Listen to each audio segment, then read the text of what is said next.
Welcome, my friends. I'm so grateful you chose to spend these minutes with me on Storyline English. Think back to a time when you sat quietly, thinking carefully, trying to make the right move. Maybe it was in life. Maybe it was in a game. Today, our story is about a game. A very old game.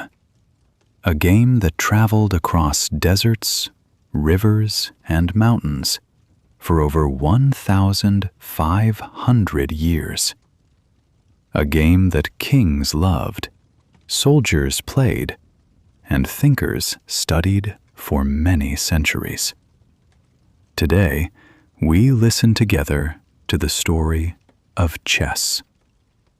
And as you listen, you will learn something wonderful, not just about history, but about how ideas travel, how people share, and how a simple game can change the world. So take a slow breath, make yourself comfortable, and let this story begin. Our story begins in northern India, a very long time ago. It was around the year 500 CE. CE means Common Era. It is another way to say the years we use today. At this time, India was a land of great kings and beautiful cities. It was a land of color, music, and deep thinking. People in India loved to talk about ideas. They loved to study the world. They wanted to understand how things worked, how armies moved, and how wars were won or lost. And so, one day, someone had a very special idea. What if a person could practice the art of war not on a real battlefield, but on a small, square board?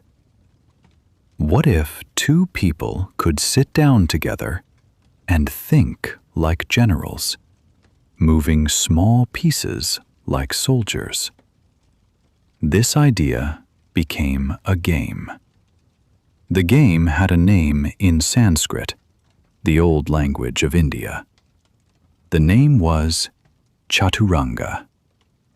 Chaturanga means 4 parts of an army. These 4 parts were the foot soldier, the horse, the elephant, and the chariot. Each piece moved in a different way. Each piece had its own strength. The game was not simple. It asked players to think before every move. It asked them to be patient and careful. People loved it. Chaturanga was not just a game. It was a journey of the mind. And the journey of this game, from one land to another, was only just beginning. But how did it travel? That is the quiet mystery we will discover together. After Chaturanga was born in India, it did not stay in one place. Like a seed carried by the wind, it traveled. Our story now moves west, across the mountains and into the great land of Persia, which we call Iran today. It was around the year 600 CE. Persia was a powerful empire. Its kings were strong, and its cities were rich. The Persian people loved learning. They loved stories, poetry, and art. When they first saw Chaturanga, they were very interested. The game came to Persia through traders and travelers. These were people who moved between India and Persia, carrying goods, ideas, and stories along the old road we now call the Silk Road. The Persians looked at this Indian game, and they felt something deep inside. They understood it. They respected it. And slowly, they made it their own. In Persia, the game got a new name. It was called Chaturanga, and later, Shatranj. The rules changed a little. The pieces changed a little. But the heart of the game was the same. 2 players, 1 board, 2 armies. And the most important piece on the board was the king. In Persian, the king was called the Shah. And when the king was in danger, a player would say, Shah. This small word, Shah, is the beginning of the word we use today, chess. Is that not a wonderful discovery? The name of a game that millions of people play today came from an ancient Persian word for a king. And the story of this king's game was still moving forward, into new lands and into new hearts. Our story now moves forward in time and further west. It is the 7th century CE. Great changes are happening in the world. A new and powerful civilization is growing across the Middle East and North Africa. This is the world of the Arab people and the new religion of Islam.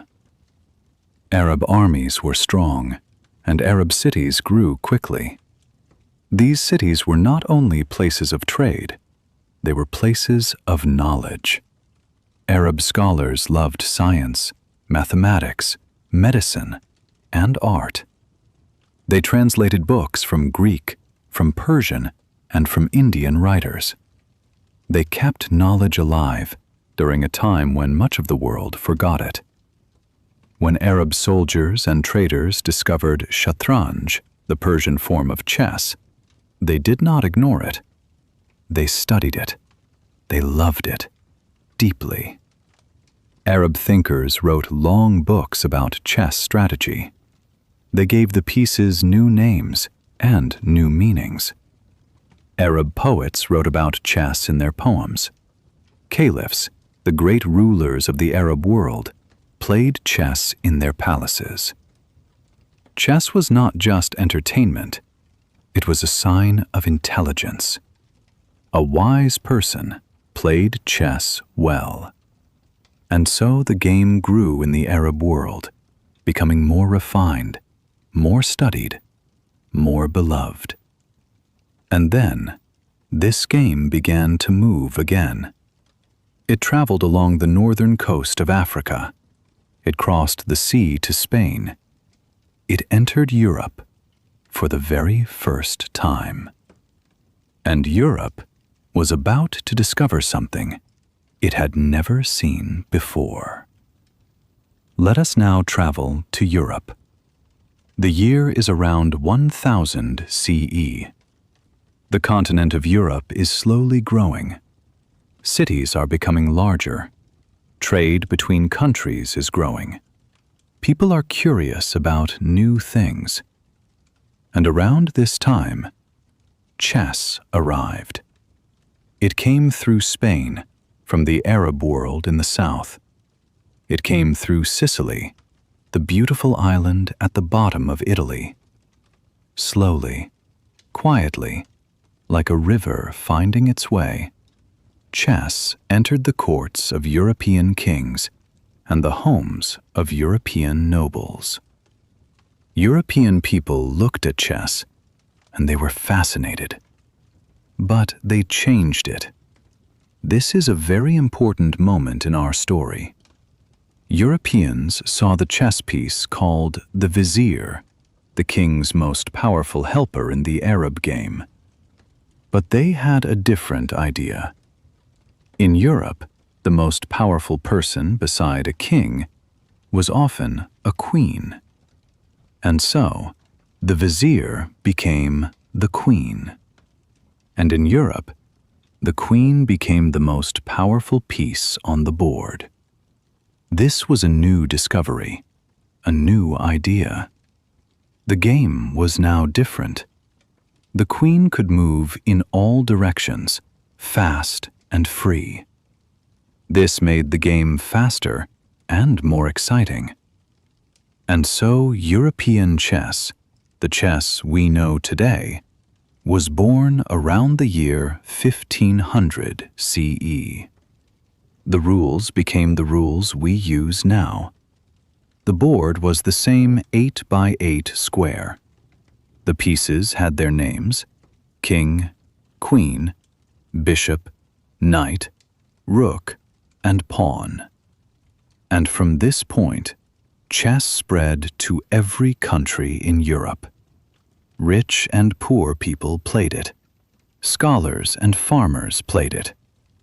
Chess was no longer only for kings. It was for everyone.